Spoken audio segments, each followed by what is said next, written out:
Congolaises, Congolais, chers compatriotes, il y a 6 ans, je prenais congé de mes responsabilités en tant que président de la République, chef de l'État. Et fait inédit dans notre pays, en près de 60 ans d'indépendance. J'ai passé pacifiquement la main à un nouveau chef d'État. Depuis lors, je m'étais imposé un strict devoir de réserve, y compris quand j'ai fait l'objet, directement ou par mes proches interposés, de provocations, de déni de droit, d'humiliation, d'imputations dommageables et d'autres multiples atteintes à ma dignité. D'abord, parce que je suis convaincu que le temps est le meilleur allié de la vérité, un antidote lent mais puissant contre le venin du mensonge et de la délation. Mais aussi et surtout, parce qu'agir autrement aurait fait le jeu de ceux qui, par cette campagne odieuse, cherchaient à détourner l'attention de notre peuple de leur incapacité, aujourd'hui avérée, à répondre à ses attentes et aspirations. J'ai enfin décidé de briser ce long silence, de sortir de ma réserve et de m'adresser à vous parce que l'enjeu est de taille.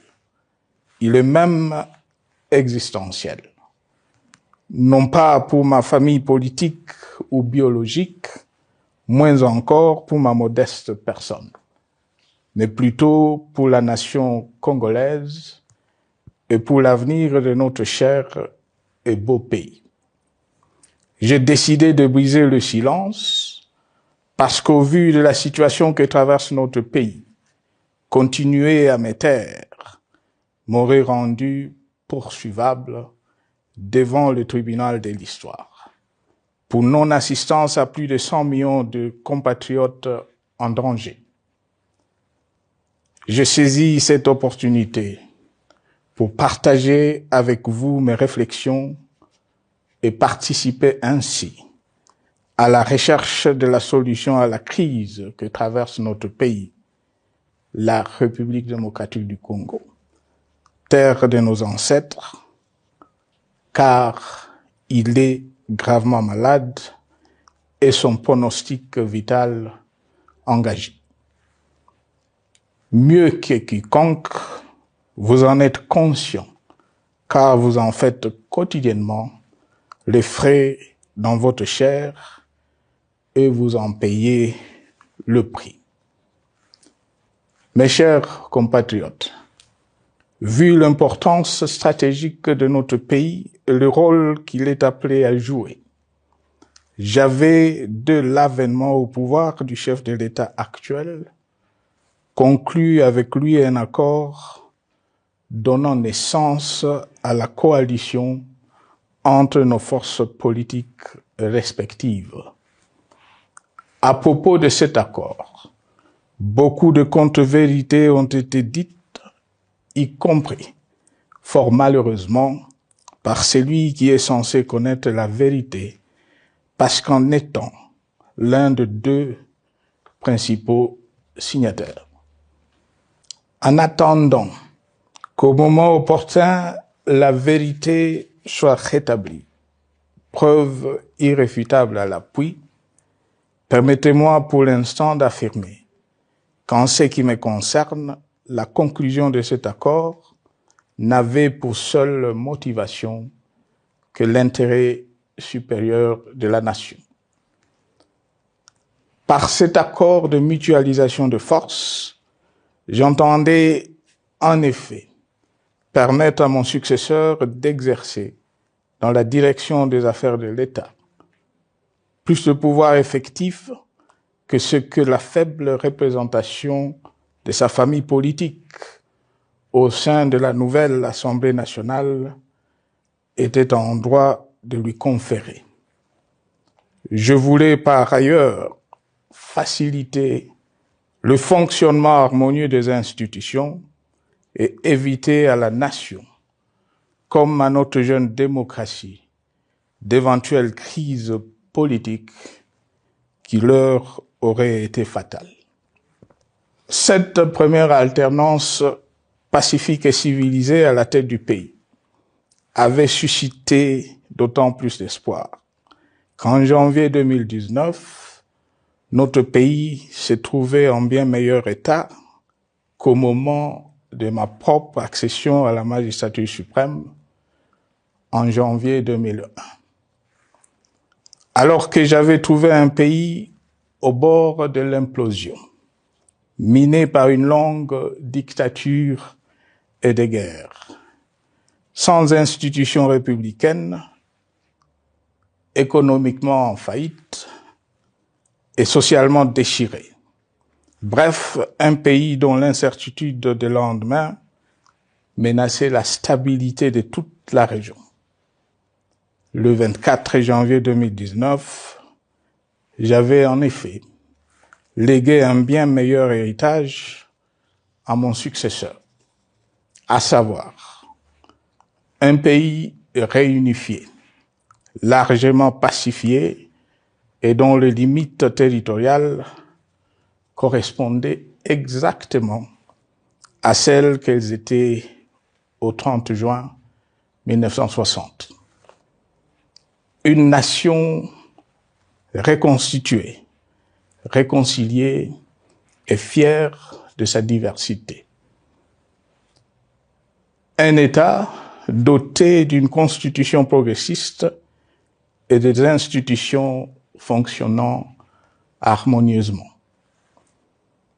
Une économie dynamique et résiliente et débarrassée du fardeau de la dette hérité de régimes antérieurs, du fait de multiples réformes structurelles engagées. Une armée nationale républicaine de plus en plus professionnelle et capable de relever le défi de la défense de l'intégrité du territoire national. Une démocratie en constante consolidation, avec notamment l'organisation sur fonds propres d'un troisième cycle électoral. Le cœur serré, je constate qu'à peine 6 ans après, ce bel héritage en indivision, légué à l'ensemble de notre peuple, a été complètement dilapidé par celui qui en avait reçu la garde. Que notre pays offre un spectacle de plus désolant et qu'il suscite d'autant plus de désespoir au sein de notre peuple et de pitié et de moquerie à travers le monde, que l'inconscience de ses dirigeants ne permet aucun espoir de redressement. Cette détérioration rapide de la situation générale du pays est principalement due à l'inverse du pouvoir sans limite. Le nouveau dirigeant s'illustre en effet par une série de remises en cause, reniements et violations intentionnelles de la Constitution, avec en toile de fond la volonté irrésistible de concentrer tout le pouvoir entre les mains d'un seul homme, au mépris du pacte qui cimentait la cohésion de notre peuple. Le premier acte de remise en question de ce pacte républicain, véritable socle de stabilité et de cohésion nationale, a consisté à violer délibérément la Constitution et les lois pertinentes lors du premier remaniement de la Cour constitutionnelle par le président de la République. La violation de ce texte juridique, fondement de tout état de droit, pour de simples raisons de confort politique est devenue, depuis lors, une marque distinctive de la gouvernance de notre pays. Dans le même esprit, en décembre 2020, il fut organisé un coup d'État institutionnel à la suite du renversement en pleine mandature d'une majorité parlementaire, pourtant dévolue par le peuple souverain, ainsi que le gouvernement qui en était issu. S'en sont ainsi suivis la nomination illégale de membres de la Commission électorale nationale indépendante, ainsi que le simulacre des élections de décembre 2023, organisées en violation du cadre juridique et de normes internationales pertinentes, qui, par une ampleur sans précédent de la fraude, ont amplifié l'illégitimité des institutions et de leurs animateurs. Le coup de grâce a été donné par l'annonce du projet de changement de la Constitution, un projet dont la réalisation liquiderait totalement le consensus national de Sun City. Les conséquences négatives de cette gouvernance non orthodoxe sont pour le moins stupéfiantes. Le pays est ainsi devenu un espace de non-droit. La République a cessé d'être démocratique et la volonté du chef de l'État tient désormais lieu de loi suprême, supplantant la Constitution et les lois.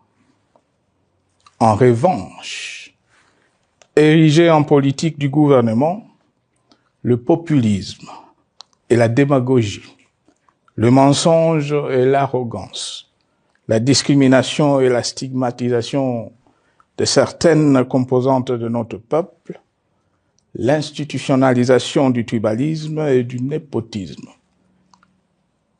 l'opposition de communautés nationales les unes aux autres, le discours de haine et l'injustice ainsi que l'impunité ont d'autant plus aisément détruit la cohésion nationale et le vivre ensemble que l'opulence outrancière et le non-respect de la parole donnée sont les maîtres mots de la classe politique au pouvoir. Ce qui a rendu le pays fragile et donc vulnérable. Plus grave, le repli identitaire, dangereux pour l'édification de toute nation, a refait surface, avec ses vieux démons dont l'intolérance et la division est circonstance aggravante. Cela est non seulement toléré et impuni, mais aussi et surtout véhiculé et financé par les tenants du pouvoir. Face à cette dérive, le Parlement a abdiqué de sa mission constitutionnelle de contre-pouvoir. Il a ainsi cessé d'être le temple de la démocratie, le lieu par excellence de l'expression législative et la volonté du souverain primaire, pour ne plus être qu'une chambre d'enregistrement de la volonté d'une seule personne. Quant à la justice, garante constitutionnelle des libertés publiques et du socle de valeurs, qui structure notre identité et forge notre unité, elle a complètement démissionné de ses responsabilités, se laissant ouvertement instrumentalisée à des fins politiques. Elle n'est donc plus qu'un instrument d'oppression d'une dictature qui tente désespérément de survivre à contre-courant de l'histoire, par la terreur et l'imposition de la pensée unique. Rôle peu louable, qu'elle partage avec les milices tribales, ainsi que la police et le service de renseignement, eux aussi détournés de leur noble mission de protection des citoyens et de sécurisation de l'État. Sur le plan économique, la situation est de plus inquiétante. Malgré l'augmentation des recettes publiques, essentiellement due à l'arrivée à maturité de toutes les réformes courageusement votées de 2002 à 2018, notamment le nouveau code minier, forestier, des hydrocarbures, des assurances et de la sous-traitance, et un niveau d'aide financière accru de la part des institutions de Bretton Woods. Aucun investissement n'a été réalisé pour doter le pays d'infrastructures modernes, soutenir des réformes structurelles et stimuler la croissance. Par contre, l'inflation et la dépréciation monétaire, jadis vaincues, sont de retour. La corruption et le détournement de deniers publics ont atteint un niveau inédit. Et l'endettement public que nous avions maîtrisé de 2010 a de nouveau grimpé en flèche, dépassant la barre de 10 milliards de dollars et suscitant des inquiétudes légitimes quant à la solvabilité à moyen et long terme du pays. Les conséquences sur le plan social sont aussi dramatiques. Aggravation du chômage, accumulation des arriérés des salaires des agents de l'État, baisse drastique du niveau de vie de la population et recrudescence du banditisme urbain, de l'exode rural et de la famine dans un nombre croissant de provinces. Les Congolais sont désormais en proie à une véritable angoisse existentielle. Parmi les victimes résignées de ce gâchis se trouve en bonne place notre jeunesse, qui a été pourtant de tout le combat démocratique et qui a beaucoup cru aux vertus de l'alternance pacifique. Aujourd'hui, sans repère ni perspective sérieuse du lendemain, ils se sont abandonnés, laissés à la merci des entrepreneurs de conflits et de vendeurs d'illusions de tous bords. Rien de ce qui lui a été promis depuis 6 ans n'a été réalisé. À cette jeunesse désabusée, comme à l'ensemble de notre peuple, nous tenons à donner une assurance. L'échec d'un régime compromet, mais ne scelle pas définitivement le sort d'un peuple. Mes chers compatriotes, s'agissant de la situation sécuritaire, dans les grandes agglomérations comme dans nos campagnes, elle est partout plus que préoccupante.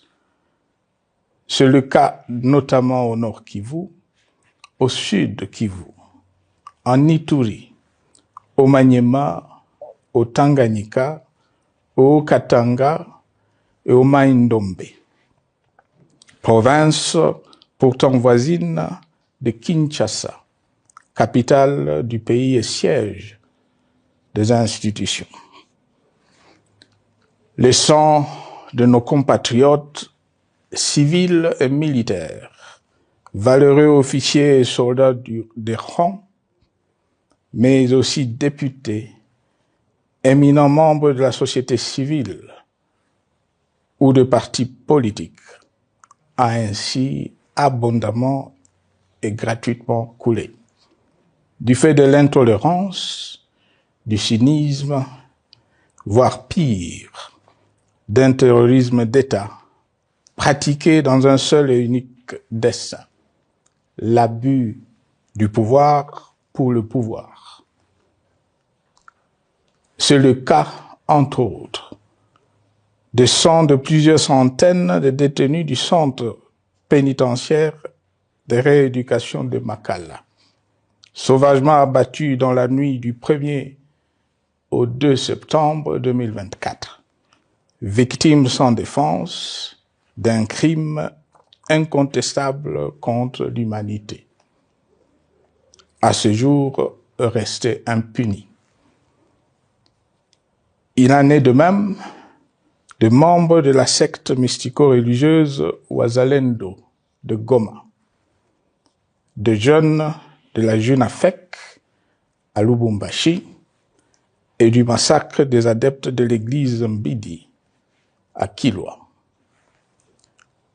Cette déliquescence de la situation sécuritaire est due à la mauvaise gouvernance du pays, qui dans ces secteurs est aujourd'hui caractérisée par une formation militaire bâclée, des recrutements et mises en place ethniquement motivés, ainsi que par l'emprisonnement sans jugement, aussi bien de plusieurs militaires et officiers de haut rang que des agents de l'ordre et de sécurité, majoritairement swahiliphones. Bien plus, à l'armée nationale, bouclier de la nation, instrument de préservation de l'indépendance nationale et de l'intégrité territoriale, il a été substitué de bandes de mercenaires, de groupes armés, de milices tribales et de forces armées étrangères, qui ont non seulement montré leurs limites, mais aussi enfoncé le pays dans un chaos indescriptible.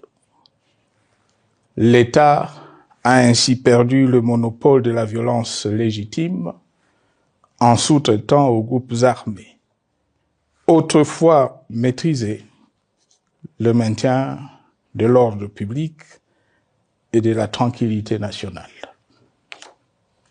Et comme si cela ne suffisait pas, l'armée nationale est vilipendée, conspuée et tournée en dérision par les autorités qui n'assument jamais rien, alors qu'elles sont censées veiller à sa consolidation et à sa respectabilité.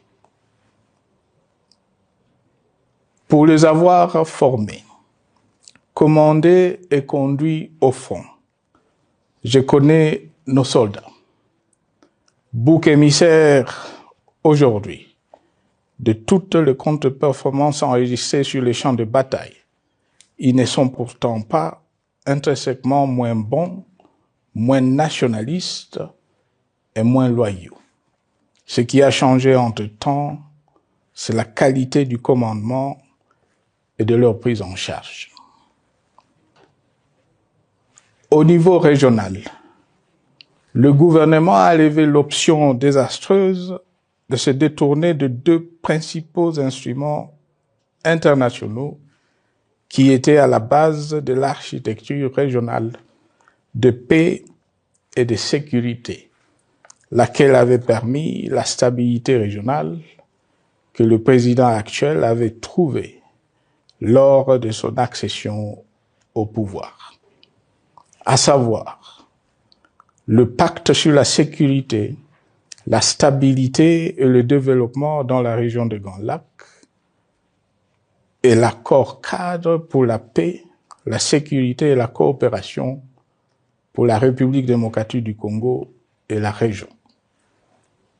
Plus grave encore, en faisant de forces négatives, les FDLR, ainsi que des centaines de groupes armés congolais, des supplétifs des forces armées de la République démocratique du Congo, le gouvernement a ouvert la voie à la régionalisation du conflit, avec des conséquences inévitables sur la stabilité de la région. Mes chers compatriotes, alors que sur le plan institutionnel, politique, économique et social, les fondamentaux avaient été établis et que le pays avait été placé sur la rampe de lancement, prêt à décoller. Nous voici, hélas, en un temps record, soit 6 ans, de nouveau à la case départ. Seul d'un État failli, divisé, désintégré, au bord de l'implosion, inscrit en bonne place au palmarès de pays pauvres, le plus corrompu et très endetté. En atteste tout le rapport tant du Conseil de sécurité des Nations Unies que ceux sur l'indice de développement humain et sur la pauvreté. La crise qui déchire notre pays est donc profonde et multidimensionnelle. Sa solution doit être nécessairement globale. Toute autre approche n'a donc aucune chance de conduire à une paix durable. Bien plus, le Congo est intemporel. Il n'appartient pas à tel ou tel régime politique, ce dernier étant par définition rotatif et donc passager en démocratie. Il appartient plutôt au peuple congolais dans sa grande diversité. Ce qui est vrai du Congo l'est aussi des immenses ressources du sol et du sous-sol dont il regorge et qui sont essentielles à la croissance et au développement à l'échelle internationale. Que tous, au pays comme à travers le monde, en tiennent compte et qu'ils inscrivent leurs projets dans une perspective qui privilégie l'intérêt du Congo et des Congolais, plutôt que celui de ceux qui, à un moment ou à un autre, dirigent le pays. Cela étant, pour sauver le Congo, les griefs légitimes du peuple congolais contre le régime en place ne peuvent être éludés. Ils doivent plutôt être pris en compte. La dictature doit prendre fin et la démocratie, tout comme la bonne gouvernance économique et sociale, doivent être restaurées. Car, comme en témoigne l'histoire, il ne peut y avoir de solutions sécuritaires définitives sans solution politique sincère. Sinon, il y aura de nouvelles vagues de convulsions politiques, de troubles à la paix, d'insécurité, d'instabilité institutionnelle, de conflits armés et de guerres civiles. Perspective qu'en toute responsabilité, nous, Congolais, ne pouvons plus nous permettre. Il est dès lors vital que les multiples initiatives de recherche de la paix, Luanda, Nairobi, EAC SADC, l'Union africaine, Doha et Washington, que nous accueillons favorablement, les considérant comme autant de signes de compassion et de solidarité à notre peuple, soient conscientes de cette exigence. Qu'elles accordent aux Congolais à la fois maîtres de leur destin et premières victimes de cette crise la place centrale qui leur revient de droit, aussi bien dans le diagnostic du mal dont souffre le pays que dans la prescription du traitement dont il a besoin pour en guérir définitivement. Il convient de noter à ce sujet que le gouvernement de Kinshasa s'est enfin résolu à se mettre autour d'une même table avec l'AFC M23 depuis plusieurs semaines à Doha, même si, bizarrement, il continue à considérer comme un crime le fait que les autres Congolais se parlent entre eux. C'est le lieu pour moi de saluer la démarche des évêques de la CENCO et de l'ECC, qui a le mérite de n'exclure du débat aucun sujet, ni aucun de nos compatriotes. Sans être parfaite, cette initiative conjointe des Églises mérite le soutien et, si nécessaire, des enrichissements de la part de notre peuple.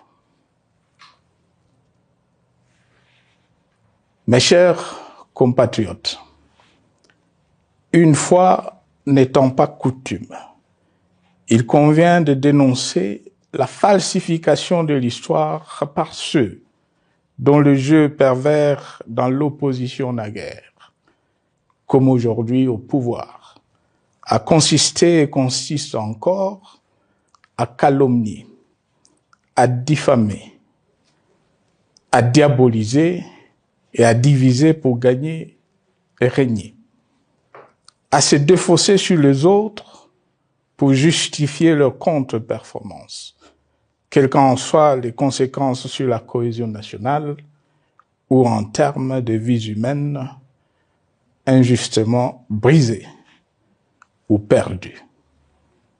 Une preuve, s'il en fallait encore, vient de nous en être donnée une fois de plus.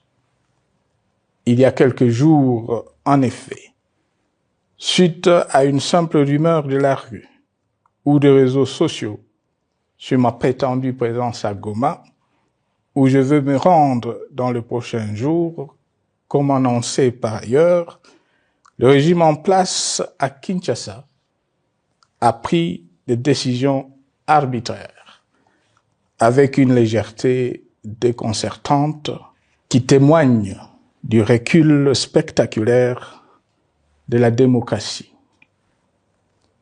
Mieux que quiconque, vous savez que pour moi, le Congo est la priorité absolue, que sa souveraineté et son intégrité territoriale ne sont pas négociables, que mon engagement pour la démocratie, la cohésion nationale, la paix et la stabilité n'est pas un slogan creux, et que le respect de la Constitution et des lois du pays, autant que celui de la parole donnée, sont sacrés. Militaire, j'ai juré de défendre la patrie jusqu'au sacrifice suprême.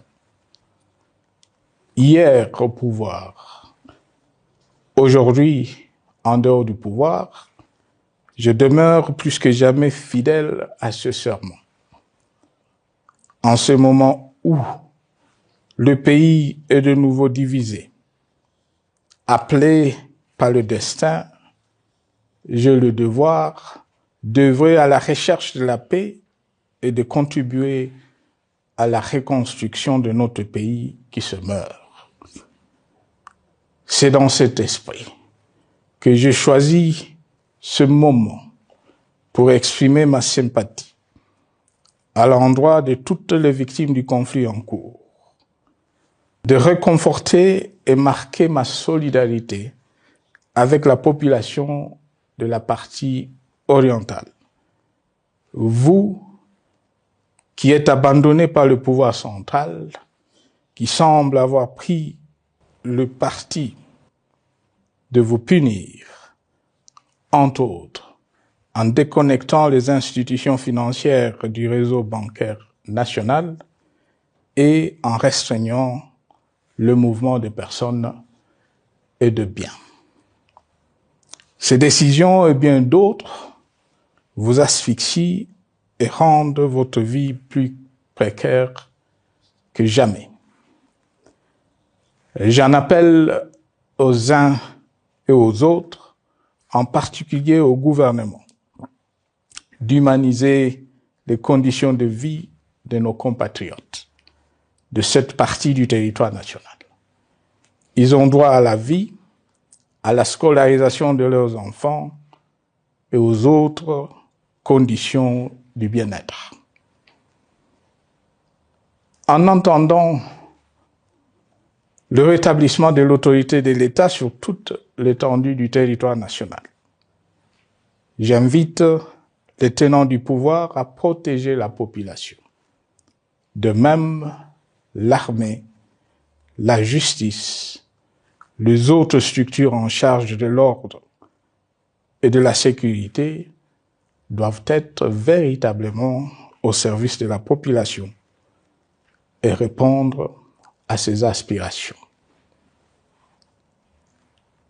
Mes chers compatriotes, de par mon expérience dans des situations similaires, le patriotisme et l'humanisme ont guidé le processus de règlement de conflits et ont porté de fruits dans le passé, aussi bien sur les champs de bataille que sur celui des négociations ou du dialogue.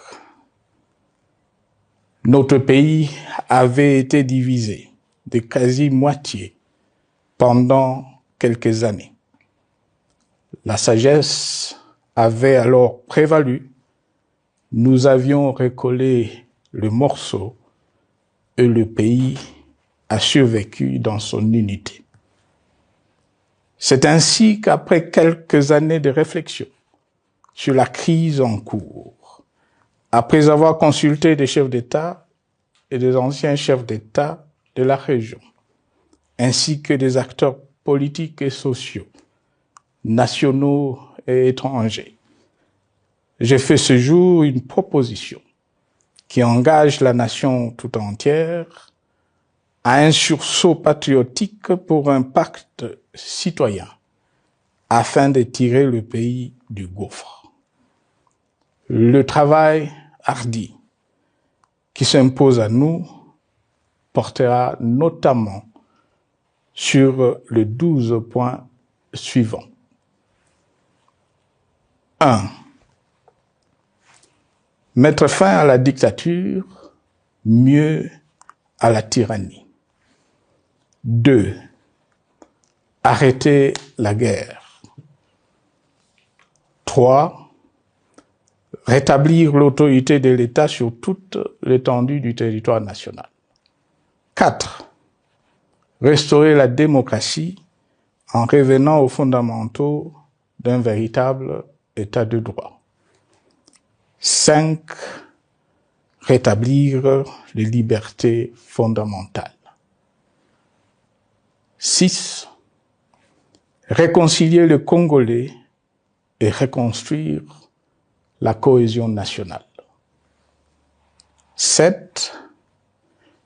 Relancer le développement du pays par la mise en place d'une bonne gouvernance économique, une gestion administrative et financière orthodoxe et une répartition équitable des ressources nationales. 8. Relancer le dialogue sincère et permanent avec tous les pays voisins en vue de l'instauration de la paix et du développement durable dans la région. 9. Rétablir la crédibilité du pays auprès de partenaires au niveau tant régional, continental qu'international. 10. Neutraliser tous les groupes armés nationaux et étrangers et rapatrier ces derniers dans leur pays d'origine. 11. Mettre définitivement fin au recours et à l'utilisation des mercenaires, conformément à la Convention de l'Union africaine sur l'élimination du mercenariat en Afrique du 3 juillet 1977 et à la résolution des Nations Unies du 4 décembre 1989 portant sur la Convention internationale contre le recrutement, l'utilisation, le financement et l'instruction de mercenaires et rapatrier sans condition ceux qui sont déjà déployés sur le sol congolais. 12. Ordonner le retrait sans délai de toutes les troupes étrangères du territoire national. À ce sujet, je salue la décision sage des pays de la SADC de retirer les troupes de la SAMI DRC de notre pays. Vu l'immensité de la tâche ainsi décrite, je lance un appel solennel à tous les Congolais, sans distinction de sexe, d'ethnie, d'âge, de classe sociale, de zone géographique ou d'appartenance politique, qui aiment passionnément le Congo, qui sont prêts à tous les sacrifices, qui adhèrent sans réserve au pacte républicain de Sun City et qui tiennent au respect de la Constitution du 18 février 2006, à se dire autour de ces objectifs. Il s'agit de la refondation de l'État et de l'édification d'un pays qui a perdu ses repères. Mobilisons-nous et mettons à profit tous les moyens à notre disposition pour restaurer l'unité nationale, sauver le Congo et préserver son indépendance, car l'Afrique et le monde nous regardent.